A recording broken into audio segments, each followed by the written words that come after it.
Throughout the history of the United States, the presidency has been an important role in managing and shaping the nation.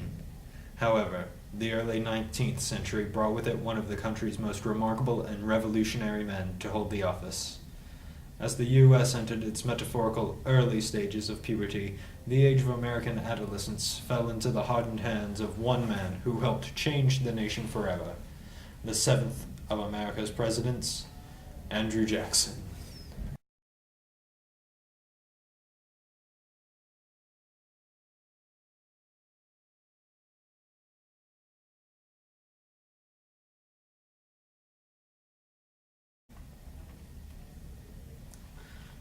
Born in Tennessee, Jackson lived through the Revolutionary War, which saw him orphaned at 14. Forced to grow up fast, Jackson made a name for himself in the frontier land of the United States, being a ruthless duelist. Along the way to his successful military career in the War of 1812 against the Seminoles, he found love in wife Rachel. Sparing the life of legendary Native American Red Eagle, Jackson went on to become military governor of Florida, having won it from the Spanish. From there, he campaigned for the presidency, gaining popularity from the common folk, though ultimately losing to John Quincy Adams, supposedly due to a corrupt bargain in the congressional system between Jackson's rivals, notably John Calhoun and Henry Clay. After a few years of political exile, Jackson took on Henry Clay and others for the presidency, this time winning, stylized as the People's President. While in office, Rachel died, and what followed was a controversial presidency that is unforgettable. From the Indian Removal Acts to the war on the National Bank and power struggles between Jackson, Congress, and the American people themselves, Jackson left his mark on the presidential duty. After surviving his own assassination attempt, Jackson later retired to quieter life elsewhere, leaving his loyal companion and vice president, Martin Van Buren, to carry on the role of president into a new age.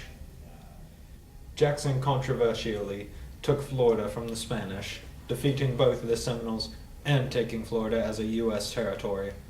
Although criticized for his extremities, he was appointed military governor of Florida, entering the political field, later becoming a senator of Tennessee.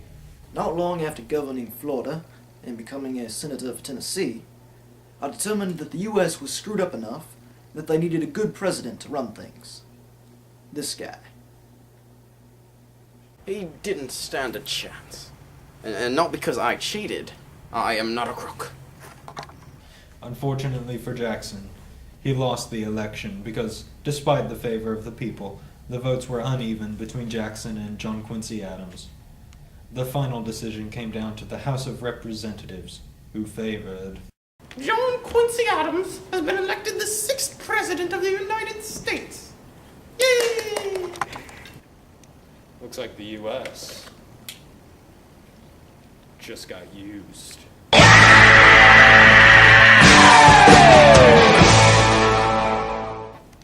Says, oh, I thank you. I demand a recount. You tell him, Mr. Jackson. Be silent.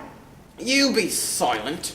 Adams, I swear. No swearing in politics. And you too, Calhoun. To the White House.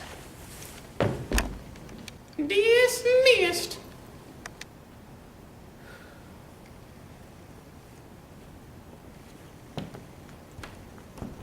Jackson called the election the result of a corrupt bargain between his political opponents, particularly John Quincy Adams, Henry Clay, and John C. Calhoun, the latter of whom would later become Jackson's vice president. While not a definite event, things probably went down like this. All right, gentlemen. I have a proposition. Jackson's got the people on his side, and that's not right. This may be America, but people should not be allowed to make decisions. So, what you got in mind, Adams?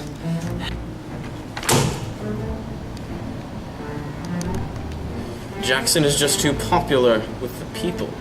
But we're politicians, so we can manipulate them into doing anything we want. Say, Adams, what do you say we hand you the presidency, eh? Yeah, Clay. Could you, make me the Secretary of State? Are you a Secretary of State? Yeah, sure, whatever. Yippee! Well, what am I supposed to do?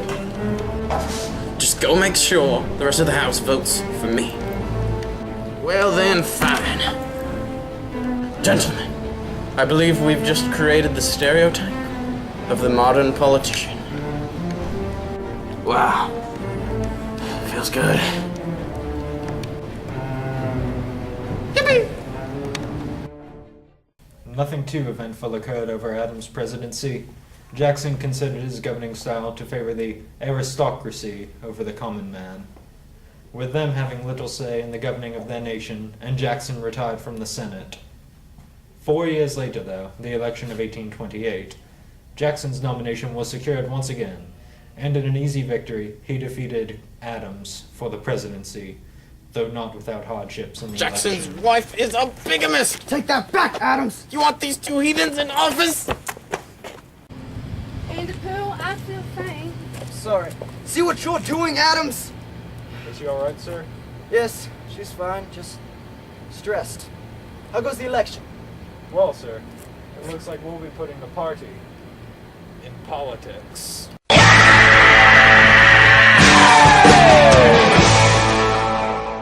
Well said, Mr. Van Buren. Well said.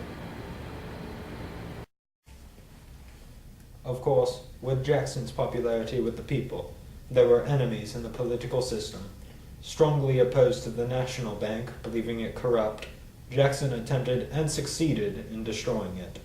The bank president, Nicholas Biddle, represented the politicians who wanted the National Bank kept around. You can trust the bank, Mr. President, I assure you.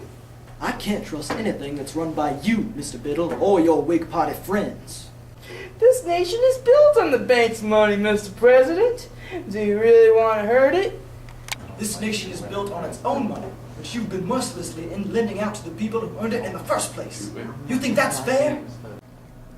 Well, the system has worked before, and I suggest you approve the bill for the good of the country. No. What? No, Mr. Biddle. The system has worked for you before, not for the good of the country. The movement is vetoed. The Senate can take it up with me themselves. Mr. Van Buren. Yes, Mr. President. The bank is trying to kill me, Mr. Van Buren, but I will kill it.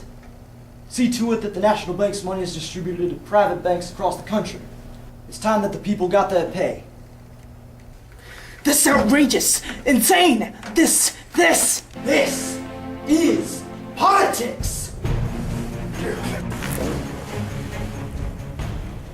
On your way, Mr. Biddle. It's like the banker just went bankrupt.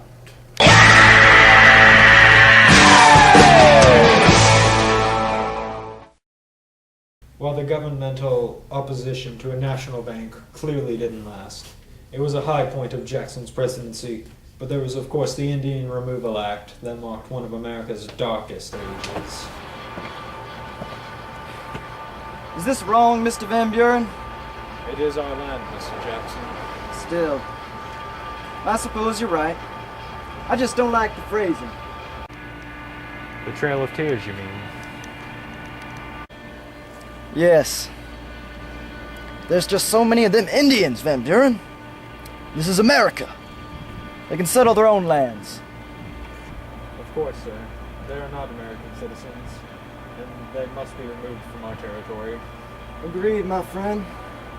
You know, I bet years from now, people are gonna really appreciate me for this. Are you sure they won't call you racist? Ha! Please, Van Buren. Next you'll tell me that slavery is bad. Well, there are those abolitionists. Forget them. Despite the unfortunate instance that was Indian removal, as the thousands of Cherokee Indians marched along the Trail of Tears, Jackson's presidency neared its close, but not before a certain individual decided that it was time for the aging president to fall. Richard Lawrence, a rather crazed Englishman, was the first man to assassinate a president, or he would be had the president he tried assassinating not been Andrew Jackson. Lawrence's attempt, which was based on blaming the president for the loss of his job and a lack of money, failed miserably. Die, Jackson.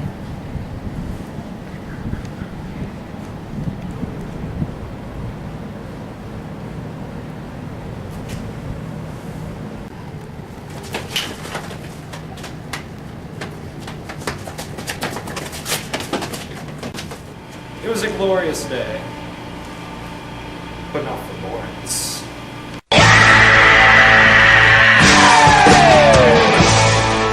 Not long after that, I tormented, and I settled quietly back home at the Hermitage, where I lived out the rest of my life. And I became president after a while, and Jackson died shortly after. His pet parrot wouldn't shut up at the funeral on account of Jackson teaching him something. Language.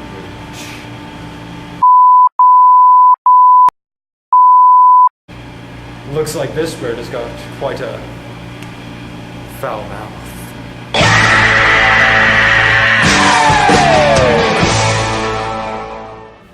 And with Jackson's presidency and life over, America moved on.